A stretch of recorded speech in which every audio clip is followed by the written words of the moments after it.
सगळ्यात महत्त्वाचं म्हणजे अ, भाषा. अच्छा. कारण की आपण जे काही सगळं करतो, आता जे बोलतो ते प्रमाण मराठीत बोलतो.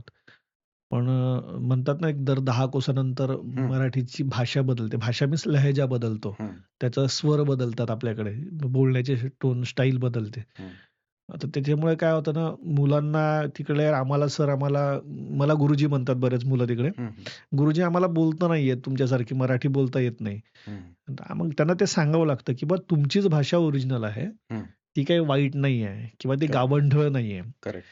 हा भ्रम आहे. हं, आपण आपण स्वतःच निर्माण केलेला. कारण की आपण आपला आत्मविश्वास गमावला भाषेसंदर्भात. हं, त्याच्यामुळे आपल्याला वाटतं, की तो प्रमाण भाषेतला जो आहे तो शुद्ध बोलतो आहे हं, हं, आणि त्याच्यासमोर आपण कसं बोलायचं. हं, तुम्ही कॉन्फिडेंटली आपली भाषेत बोला. हं. तो त्याला आपल्या भाषेत बोलू द्या.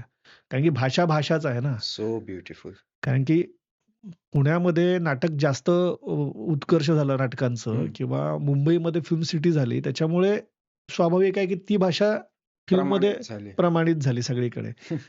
तुमच्याकडे असते तुमची भाषा प्रमाणित झाली प्रमाणित असती. झाली असती. करेक्ट. त्याच्यामुळे भाषेच्या बाबतीत इतकं तो भय बाळगण्याचं कारण नाही.